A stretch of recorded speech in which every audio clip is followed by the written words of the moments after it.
नमस्कार मैत्रिणींनो, स्वागत आहे तुमचं आपल्या यूट्यूब चॅनलमध्ये। आज आपण मस्त अशी भेंडीची भाजी बनवणार आहोत। टिफिनसाठी बनवलेली मी। तर भेंड्या स्वच्छ धुवून घ्यायच्या आहेत। धुतल्यानंतर आपल्याला कॉटनच्या कपड्याने पुसून घ्यायच्या आहेत व्यवस्थित भेंड्या। त्यानंतर उभे काप करायचे, 4 काप करायचे आहेत। उभ्या भेंड्या चिरून घ्यायच्या आहेत। आतल्या बिया आपल्याला सगळ्या काढून घ्यायच्या आहेत मैत्रिणींनो, एक पण बी ठेवायची नाही आहे। तर कढई ठेवलेली आहे मी, तेल टाकून घेतलेलं आहे। तेल कडकडीत गरम करून घ्यायचं आहे। त्यानंतर आपण जी चिरलेली भेंडी होती ती तेलावरती टाकून घेतलेली आहे। आता भेंडी आपली छान तेलावरती मस्त अशी भाजून घ्यायची आपल्याला। तर पूर्ण शिजली पाहिजे इथपर्यंत भाजायची आहे आपल्याला।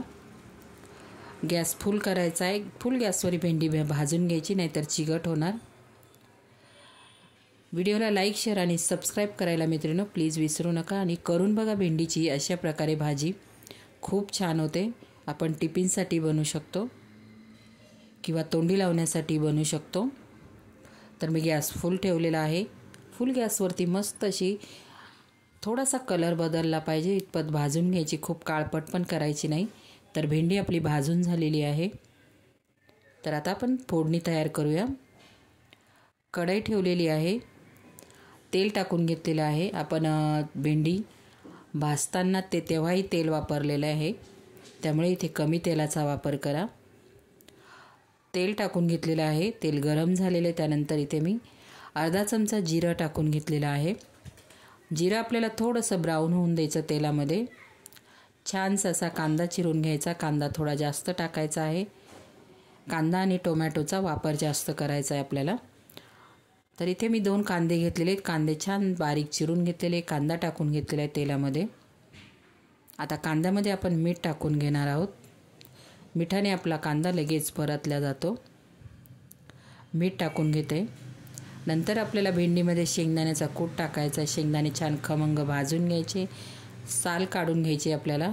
आणि खूप बारीक आणि किंवा खूप मोठेही ठेवायचे नाही, मीडियम अशी आपल्याला भरडे, एकदम असे खूप बारीक पण नाही जाड पण नाही, असे आपल्याला मिक्सरला फिरून घ्यायचे। म्हणजे असे खाताना लागलं पाहिजे इथपर्यंत आपल्याला मिक्सरला फिरवायचे, छान लागतात आणि भेंडीमध्ये ते छान पण दिसतात। कांदा आपला तेलामध्ये व्यवस्थित परतून झालेला आहे। एक मोठा टोमॅटो घेतलेला आहे मी। कांदा टोमॅटो आपल्याला छान असा परतून घ्यायचा आहे, कारण आपण कांदा टोमॅटोमध्येच भेंडी बनवणार आहोत। छान मसाला तयार झाला पाहिजे। कांदा टोमॅटो परतून झालेला आहे। त्याच्यामध्ये काय काय टाकायचं, हळद टाकून घ्यायची आपल्याला। अर्धा चमचा मी आता हळद टाकून घेतलेली आहे। छान होती भेंडीची भाजी, नक्की करून बघा। मुलांना वेगळ्या प्रकारे मस्त लागते एकदम। व्हिडिओ कुठून बघताय मैत्रिणींनो मला कॉमेंट करा, म्हणजे मला थँक्यू बोलता येईल तुम्हाला। माझे व्हिडिओ कुठपर्यंत पोहोचले तेही कळेल मला। आपली वायटी फॅमिली कुठपर्यंत मोठी झाली तेही कळेल मला, थँक्यू बोलायला तुम्हाला। छान सपोर्ट करताय मैत्रिणींनो तुम्ही मला। आता आपला जो घरगुती मसाला असेल, तुम्ही कोणताही घरी बनवलेला असेल तो मसाला टाकून घ्या। आमचा कांदा खोबऱ्याचा मसाला आहे, तो 2 चमचे टाकून घेतलेला आहे। थोडंसं तिखट छान लागते भेंडी चपातीबरोबर खाण्यासाठी। कांदा टोमॅटो मसाले छान परतून झालेले आहेत। नंतर आपण जी तेलावरती भेंडी भाजून घेतलेली होती ती टाकून घेतलेली आहे। आता मिनिटभर आपल्याला कांदा टोमॅटोमध्ये छान भेंडी परतून घ्यायची। भेंडी आपली शिजलेली आहे ऑलरेडी। नंतर इथे आपला शेंगदाण्याचा कूट टाकून घेतलेला आहे। अप्रतिम लागते मैत्रिणींनो, चवीला खूप छान लागते। शेवटी आपण कस्तुरी मेथीचा पण इथे वापर करणार आहे। कस्तुरी मेथी पण कोणत्या कोणत्या भाज्यांमध्ये छान टेस्ट येते, सुगंध पण छान येतो भाजीचा आणि खायला पण वेगळी टेस्ट लागते थोडीशी। तर आता आपण भेंडी कांदा टोमॅटो मसाल्यांमध्ये व्यवस्थित परतून घ्यायची। मिनिटभर आपल्याला झाकण ठेवायचं आहे।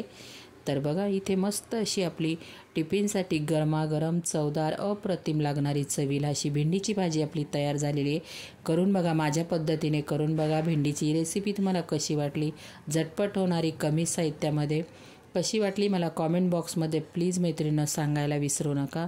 आणि तुम्ही पण करून बघा एकदा। वेगवेगळ्या प्रकारच्या भाज्या बनवायच्या, म्हणजे मुलं पण आवडीने खातात। कसा वाटला video, like share subscribe. Bye मैत्रिणींनो।